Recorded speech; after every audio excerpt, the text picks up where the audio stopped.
Today we're going to be talking about probability, just a quick little introduction and some vocab. So the first thing we need to talk about is what exactly is probability.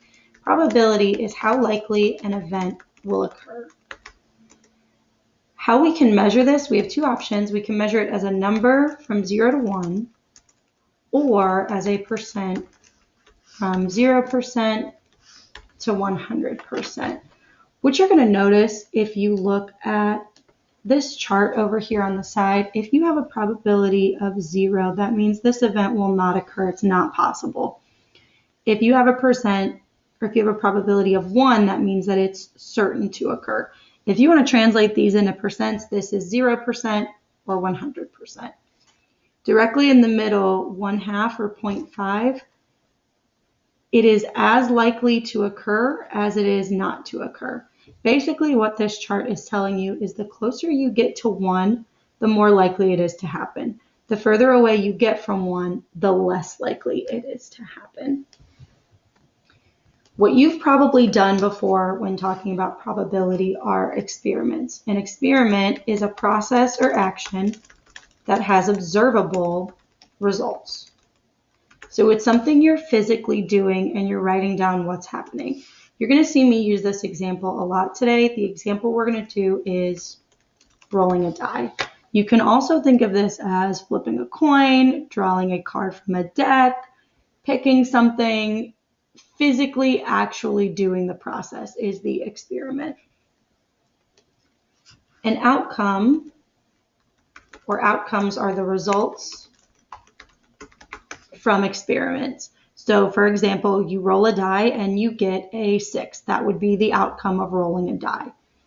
How you're going to see outcomes listed, or basically how you're going to see everything listed when we're doing probability, are using the curvy brackets. Everything will be listed like that, separated by commas. Our sample space is the list of all possible outcomes. Now, key word here, possible. That means that it's not necessarily going to happen, but that it could happen. Following that same example, the sample space for rolling a die would be 1, 2, 3, 4, 5, and 6. Those are your possible outcomes when rolling a die.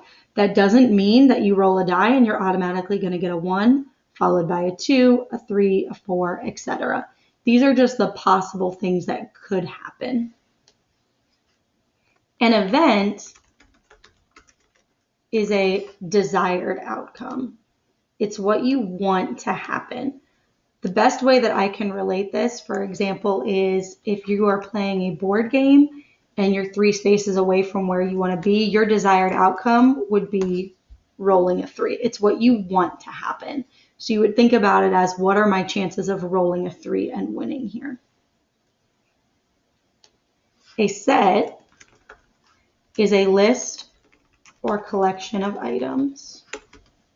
Sets can be similar to the sample space. You could list the entire sample space as a set.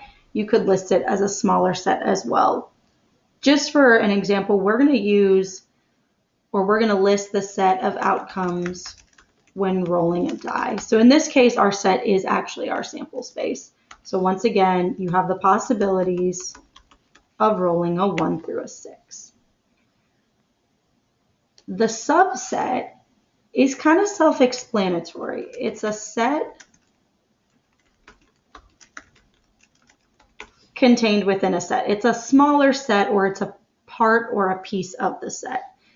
The symbol that we're going to use here is this. So it kind of looks a little bit like a sideways C. And what this notation means is that all elements of A are also in B.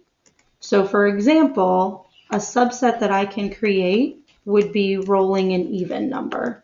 The possibilities for rolling an even number, you can get 2, 4, or 6.